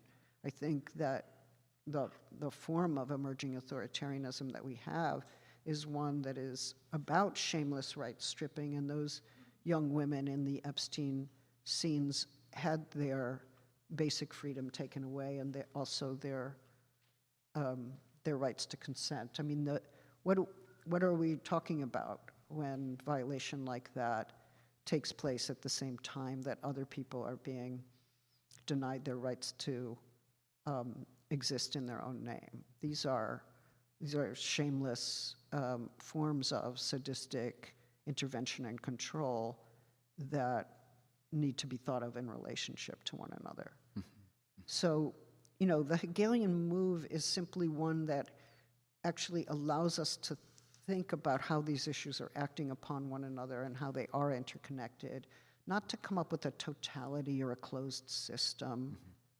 That's a tired old allegation, but a dynamic set of relationships. And feminist theory is always, from its inception, not its inception, but I would say since the 70s, insisted that the traffic in women be thought in relationship to capitalism, and I think we need a whole new way of restaging that debate now. Thanks. Yeah. I don't, I probably just made things more complex through that ramble. No. That's what we're looking for. Okay, let me just one short question before we open it up. Okay, so start, and then we'll pass the mic around. It was interesting to me that you started with or at least you early on brought in the Epstein case into this discussion. There was this passage in Why Read Hegel Now that particularly hit me, which was in the final part of this paper. I proposed to turn to Hegel's discussion of criminality, also in the Phenomenology, to ask about the powers of exclusion. And you know me, so criminality and thinking about criminality, and of course Foucault thinks about penality so much and finds that as a kind of entryway. And I take it that when you're bringing it in here in this 2021 paper, it ultimately goes towards Antigone. Yes. And well, it goes back to it. Back to Antigone. So I'm wondering what work does the space of penality, criminality do in your work, right?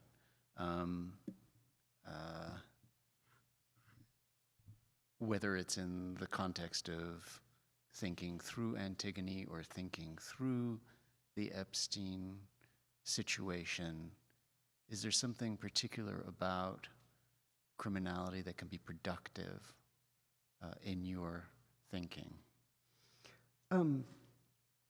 Well, let's just say criminality or penality, or right. Well, or illegalisme in Foucault, or illegality also, because illegality in the context of migrant rights and deportation. Right.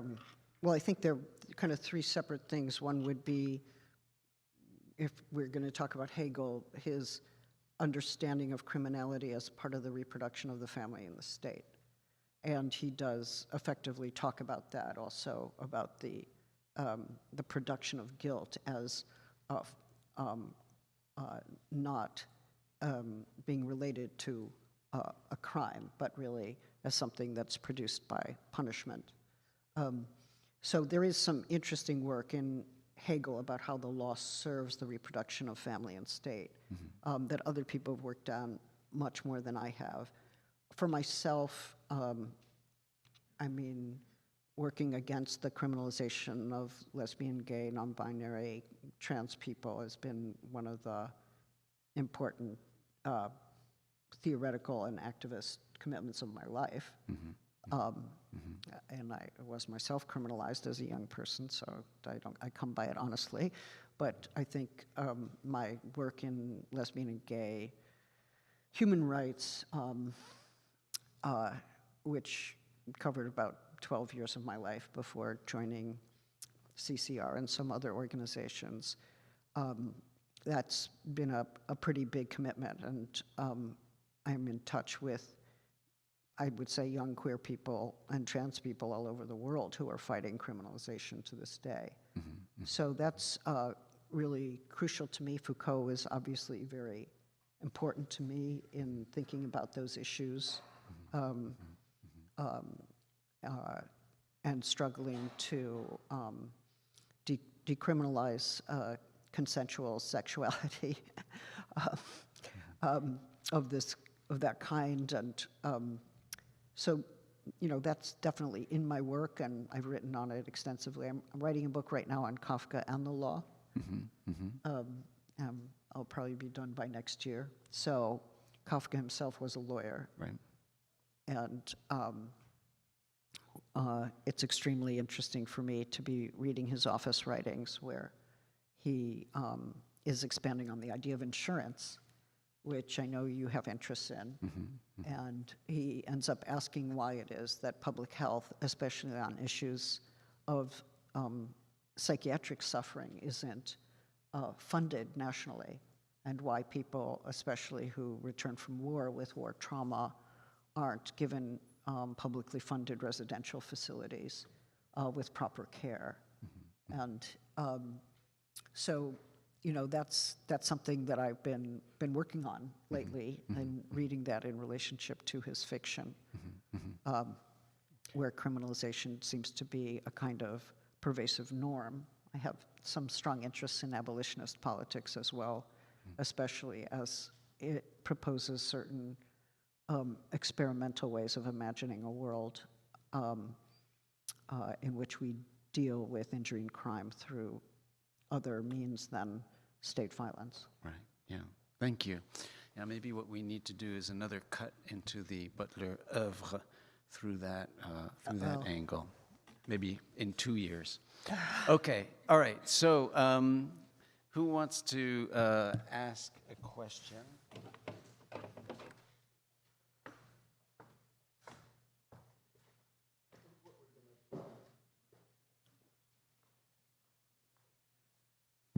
I think this mic works. I'll just pass it over here. Lena?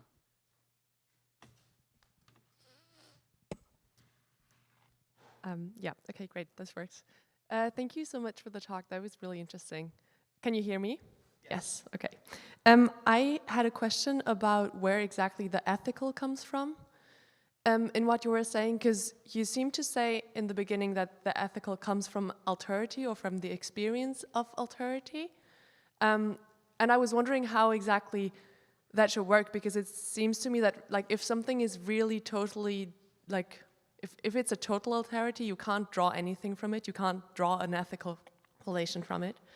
And then indeed you seem to imply something else, something more, saying okay, it's the experience of myself in the alterity, of the experience of finding myself in it, finding my dependence on the difference from it. But I was just wondering, doesn't this kind of reduce the alterity to myself, or to the sameness in the end? Doesn't this just assimilate the other in some sense? So isn't the ethical then reduced to not to exactly not a relation to the other, but to the sameness in the other, and then therefore to myself in the end? I see your concern. First of all, I didn't elaborate it here, but I wanted to gesture towards it within the context of this paper. But I think the question of affirming shared life is fundamental to developing ethical precepts that would entail commitments not only to equality and equal freedom, but also to supporting the infrastructures of life itself. So an array of public goods that are available to everyone. To me, the scene of this strangely contorted, scandalized figure that Hegel offers us is one in which this other who he encounters cannot be assimilated to himself. And it's that inassimilability that is such a scandal. It is not the case that when the two figures endeavor to live rather than kill each other, that they become assimilated into a single subject. That is not the case. Their differentiated relationship, the fact that they are distinct from one another, becomes the basis of an ethical tie in the sense that I'm trying to explain, and I think I could probably work this through the Hegelian notion of Sittlichkeit by turning to the philosophy of right if I wanted to be systematic about it. But the ethical bond actually is a bond committed to shared life, which means they are equally social and they're socially related to one another, but neither one is ever assimilated into the other. It's not a radical alterity in the Levinasian sense. For Levinas, the commandment that comes through the other's face is a unilateral kind of commandment to which my submission or my responsiveness is required in order to constitute an ecstatic ethical relationality. In Hegel, it is within shared social life that we find ourselves both comported outside of ourselves and invariably distinct and individuated. But precisely because of interdependency and because of this active living differentiation that's potentially infinite, we do share life and the making of a world of shared life. So I understand that not as an individual subject and a private ethics, nor do I understand it as a collective subject. I understand it as an interrelationship that actually undoes self-sufficiency in the service of interdependent life. So can there be an ethics or an ethical relationship with a stone? Or like what is... Absolutely. Okay. Absolutely. So what is life then? Sorry? What is life then? What is life? Mm-hmm. Well, I do think for the Hegel we're talking about today, life is a set of differentiated, dynamic, and interrelated living processes, and also potentially infinite. Thank you. Lena, could you pass the mic to Ricardo? Ricardo, Hope in the back. You want to raise your hand, Hope? We'll ask the next question. Now, while Ricardo is moving the microphone, I just want to say one word about how extraordinary Ricardo Lombera has been in creating and in making this possible. Thank you, Ricardo, for everything you did. This has been, it's been a lot of work, and we are deeply grateful for everything you did. Yes, Hope. Ricardo helped me get here tonight, actually, outside of the regular thing, so thank you for that in particular. And a second thank you. So Judith Butler, my name is Hope. I'm a graduate student out at Stanford. I'm sure you've heard this a million times. I would not be who I am if not for you. And so I appreciate the opportunity to stand here and say thank you for that. And then I do have a question. So the question is about the intersectionality stuff you were talking about at the end. And the way you framed it was in terms of the need to make connections between things like how class is structuring society, capitalism, how maybe the patriarchy structuring society. But I take it that intersectionality as a theoretical challenge goes beyond that kind of response because it undermines the confidence we have in our ability to specify these separate things that then come into interaction. I mean, that's like maybe the intersecting roads metaphor for intersectionality. But as the theory has developed, it has become less, we must think the patriarchy plus as it interacts with capital, and more, well, how do we even understand what it is to have a class, or what it is to have a gender, or what it is to have a race, when our investigations of these things show that either they are abstractly considered, and so only partially considered. So something like Marx's Capital, beautiful analysis of class, clearly abstracting from whatever class really is as a totality in those passages where, hold on, there's some stuff about race in the colonies going on, hold on, there's some stuff about social reproduction going on that are presupposed by this structure, that are part of this structure, but Marx doesn't tell you about, not in any robust detail. Same thing with second wave theories of feminism. We get this idea of patriarchy, but wait, it turns out that you can't really specify. I'm thinking like inessential woman, that kind of stuff. Can't really specify what it is to have a gender without also already having this idea of what it is to have a race or building them together. And so my question for you is, and this really is a question about Hegel. I hope to show you my outfit later. It's my dissertation's on Hegel for this reason. My question is, do you see any resources? I mean, Bernard already said, like, no, Hegel doesn't do this. I'm less confident. Hegel doesn't give us co-constitution. But what do you think? Are there any resources in Hegel and the idea of spirit? Or if you want to say this is beyond Hegel, I'll take resources beyond Hegel 100%.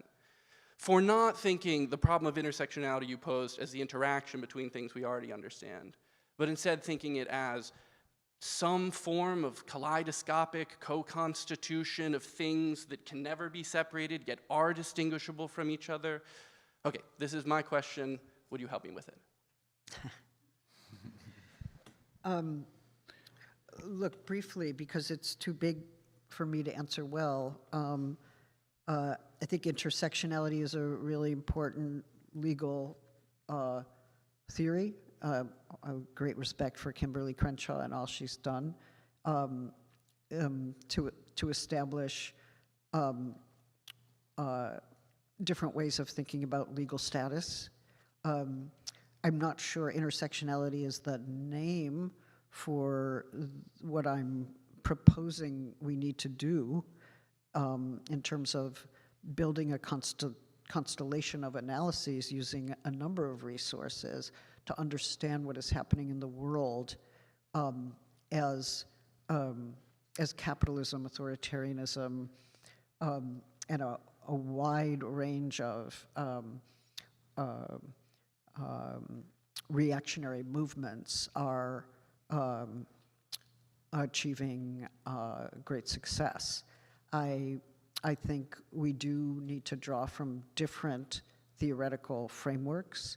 I don't think I would go back to Hegel to get like a diagnosis of the present, but I would say that understanding the ways in which some of the issues we're trying to deal with, especially censorship, dispossession, genocide, rights stripping, like how does this constellation get formed in terms of several regimes which are involved in a transnational resurgence of authoritarianism dependent on certain obviously fascist passions.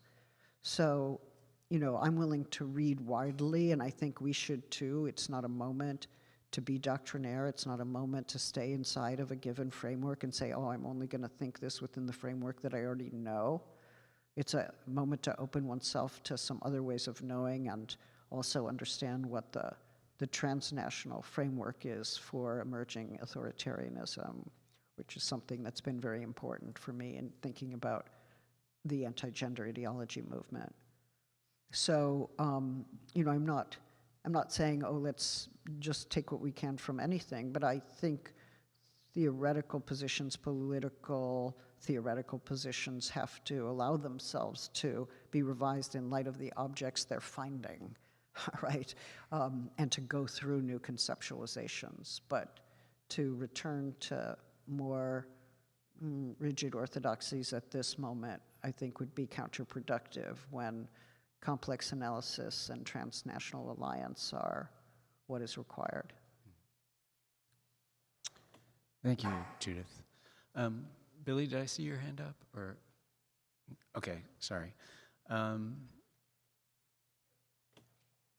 you, Ricardo, in the blue sweater?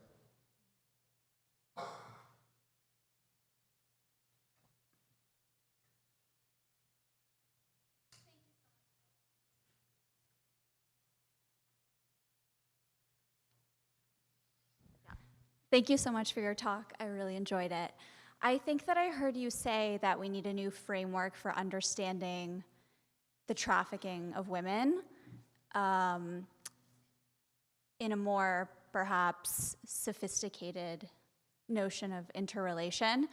And I know that there's been obviously a lot of debate about this dating back to the feminist sex wars and debates about, the very term trafficking and the argument that it tends to have promote gender binaristic thinking and essentialism. And on the other hand, some of the, proponents of the term argue that it enables one to have maybe a more sophisticated understanding of consent. Anyway, so I was just wondering if you had any other thoughts on how we might rethink the framework of on the trafficking of women. Well, I think the debates of that time have to be kind of rethought in light of the present, because it seemed to me that back in the early 80s at least, you could take a position that against the anti-pornography movement, saying that it had a very rigid idea of what heterosexuality is or what masculine sexuality is, and that its analysis depended on a heterosexual frame for thinking sexuality itself. And I was involved in that criticism, and I certainly don't take that back. But one of the problems with the anti-pornography movement is that it actually didn't address sexual violence in its historical forms. So sexual violence against slave women, sexual violence against, in trafficking from the global south. If we were to take the traffic in women now out of the Levi-Straussian position and ask in what sense there continues to be a traffic in women that that bolsters or reproduces certain forms of masculine domination, I think it would have to be historically grounded. I think we would have to ask, what are its contemporary forms? What does it look like now? How can we look at the Epstein scene and ask, okay, what relations among men are being reproduced through trafficking in young women in this way? And to what degree are those men also producing masculinity at the same time that they're accumulating wealth, or seeking to do both at the same time? What is the reproduction of an avaricious and unregulated masculinity, and how does that relate to the deep anti-feminism, homophobia, and transphobia of our times, where there is a furious effort to restore certain kinds of privileges that they say were stripped away by feminism, by gender studies, by the concept of gender itself. I mean, there's resurgent fantasies of patriarchal control. There are resurgent fantasies of white supremacism that we're dealing with. And these are furiously nostalgic movements that seek to restore orders that they think have been taken apart by socially progressive movements. So some of these are revenge fantasies. I mean, why not see the Epstein network as a revenge fantasy against feminism, right? They're doing exactly what the feminists hate. They're doing exactly what the law prohibited when feminists managed to succeed in getting policies and laws prohibiting rape, assault, and trafficking. You know, I think we need that broader perspective to understand what's going on.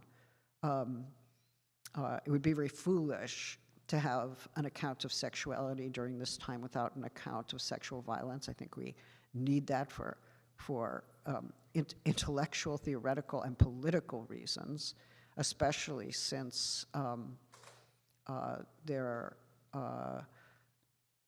sexual violence is interconnected with forms of labor exploitation, and I think if we did a history of trafficking in this country, it would be bound up with the use and abuse of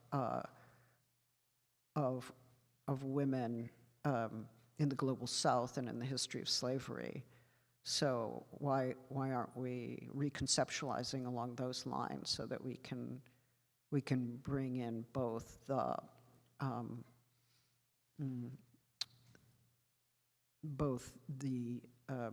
colonial and the racist dimensions of sexual violence against women? What are these guys doing when they are reproducing each other in such a way that liberates them from legal and ethical standards that clearly belong to a progressive feminist left agenda? I think there is a contextualization that makes greater sense of this. We don't have to return to Levi-Strauss per se. We have to ask how the traffic in women is lived out now, through which parameters of power. What would a good description be? One that would allow us to approach it without assuming, and this is my point about not being biologically reductive about heterosexual masculinity, without assuming that, oh, this is just the way guys really are. You know, that's not helpful. And I think we have to ask, what are the social conditions in which men get reproduced in this way and reproduce each other in this way? And how does that relate capital accumulation with sexual exploitation, again, but in a new form? Thank you, Judith. It's also an assertion of a certain kind of heteronormativity among men, and so it actually has a kind of strangely hyper heteronormative dimension, as if this is the freedom and license of straight men and what they should be able to take, and that has its own homophobia and transphobia kind of laced around it, if you see what I'm saying. It's because all of them are reproducing each other as avaricious, unregulated heterosexuals. And what would happen if they're not? You know, I mean, what disturbance are they covering over? What queerness are they absolutely ruling out? I mean, I think there's some serious questions of this as a revenge fantasy against both feminism and LGBTQIA people. Thank you. Okay. Well, I think Are we done? brings us to the conclusion of Okay. this extraordinary seminar. Okay, I won't talk about Hegel next time. We'll talk about other things. Yes. It never really works. I mean, I try. It worked. All right. Thank you very much, Judith. Special thank you to Derek on the AV, Ricardo for making everything possible, Amelia at the Riverside Church, to the Riverside Yes. Church, this extraordinary, a hand to the Riverside Church, extraordinary establishment. Thank you all. The next time we meet, we'll be in Paris in a couple of weeks. We'll be looking at Deleuze, and we'll be reading with Jean-Baptiste Villeroy, who wrote an amazing book on anti-Hegelianism in French philosophy, and who wrote another book on Deleuze. So keep tuned. We'll be keeping on going. Not my people. No. All right, so thank you very much. And if you just kind of stay in place for a minute while we exit, that'll be great. Thank you so much.